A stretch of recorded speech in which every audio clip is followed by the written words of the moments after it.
Here. So, okay, so now you've had it for a little while. Yeah. If you were to say what things you like about it, like top 3 things you like about it and 3 things that you wish were different. So, best 3 things I can tell you about this camper is the tip out, the hard case tip out bed is awesome.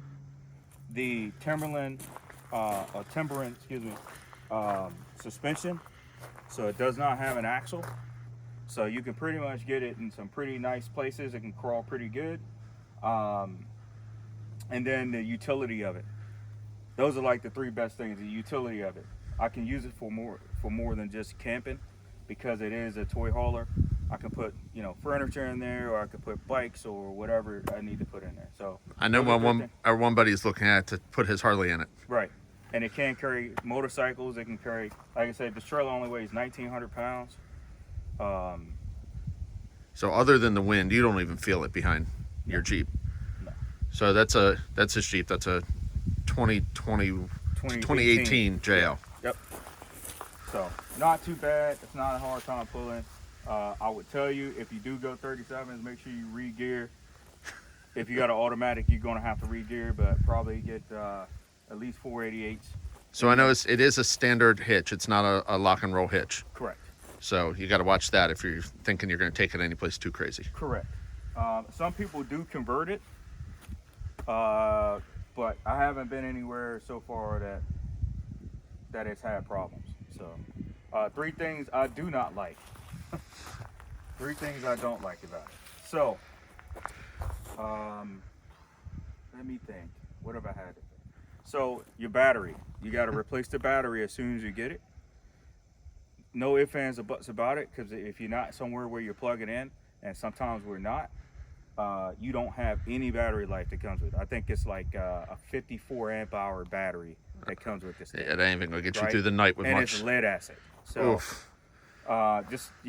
So the battery that comes with it, I did not like that. I ended up replacing that.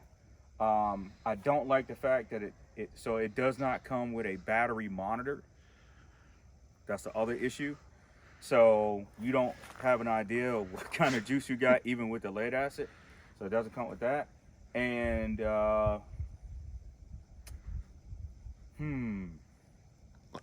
what else? I got 2 I could guess on you. What's that? Either that stove or that awning. Okay, so I'll count both of these as one. How about that? So he's right. We can go 4. The stove, I don't like the peak top, because you can't fit regular. It's just too small to fit regular pans and pots and things like that, which means you have to go out and buy more stuff to fit this.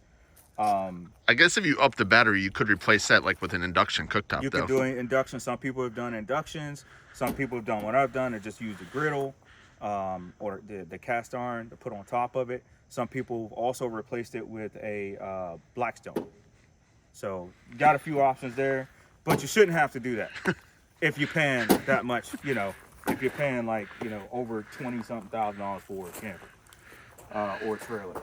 The awning is made by Expedition Overland Vehicle Systems.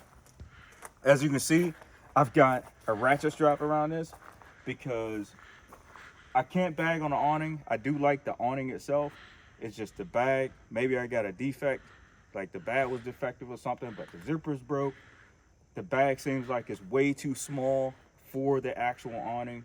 It's very particular on how you have to fold it back up, or it just does not fit.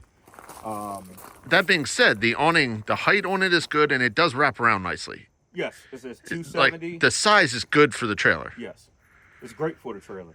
And some people actually, and I'm thinking about doing the same thing, they actually get a 270. It comes with a 270, and they'll get a 180 to put on the other side, and they'll do a 180 along with their 270. That way it gets you some little extra protection too on the flip out. Yep. And that whole side too. Help cover that up. So, there's one more thing too that I didn't like that I had to fix myself. So the AC unit, they're known for coming without Loctite. So you'll get a rattle if you try to turn it on. It takes a little while. Sometimes it's soon, sometimes later. but it actually starts rattling. You have to get up there, take the AC unit, basically take the cover off, and put screws back in, because some of the screws are missing bolts. They forgot to put them in or something. So that's one of the common, like one of the very mainstream common issues with this trailer.